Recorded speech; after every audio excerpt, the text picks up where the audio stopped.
ఇక్కడ ఏం జరిగింది అన్నది తెలియాలంటే ఈ వీడియో పూర్తి వరకు చూడండి ఫ్రెండ్స్. మన ఇంట్లో మిగిలిపోయిన ఆహార పదార్థాలు కావచ్చు, కూరగాయలు, మిగిలిన ఇతరితర వ్యర్థాలు కావచ్చు, ఇవన్నీ కూడా మన ఇంట్లో మిగిలిపోయినవి మనకు అడ్డంగా ఉన్నదని ఇంట్లో ఉన్నవి తెచ్చి వీధిలో పడేస్తూ ఉంటాము. అది కూడా కవర్లల్లో పెట్టి కట్టి మరీ అక్కడ పడేస్తూ ఉంటాము. మనం పడేసే ఆహార పదార్థాలే కొన్ని రకాల మూగ జీవులకు ఆహారంగా మారుతుంది.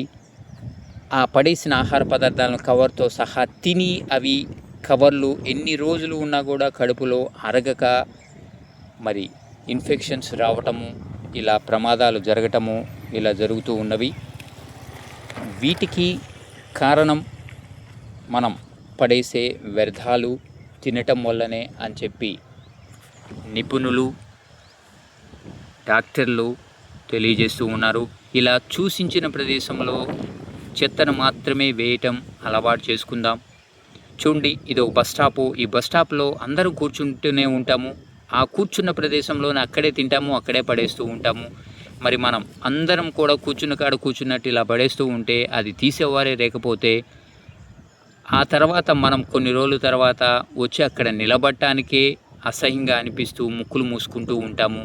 మరి మనం చేసే చిన్న చిన్న తప్పనాలా లేకపోతే మిస్టేక్స్ అనాలా, చక్కగా ఇలా వ్యర్థాలను పడేసే చెత్త బుట్టలున్నవి ఆ బుట్ట దగ్గరకు వెళ్ళి దానిలో పడేసామనుకోండి, ఆ చెత్త బుట్టల్లో కలెక్ట్ చేసుకొని చెత్తను తీసుకొని వెళ్ళేవారు ఆ చెత్తను తీసుకొని వెళ్తూ ఉంటారు. అందువల్ల పరిసరాలు ఎక్కడ కూడా అశుభ్రం కాకుండా స్వచ్ఛంగా ఉంటాయి.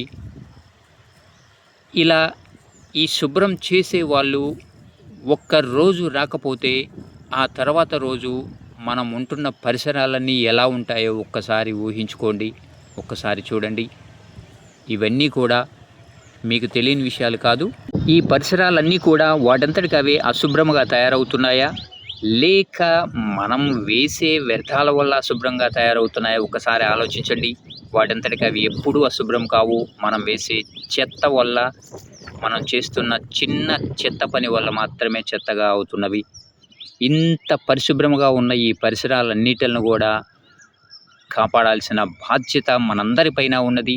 ఇది ఏ ఒక్కరో చేయాలి అనుకుంటే సాధ్యమయ్యే పని మాత్రము కాదు.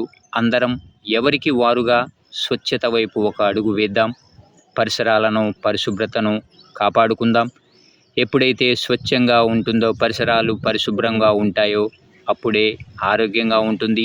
ఎప్పుడైతే ఆరోగ్యం ఉంటుందో అప్పుడే పరిసరాలన్నీ కూడా అందంగా కనపడుతూ ఉంటాయి.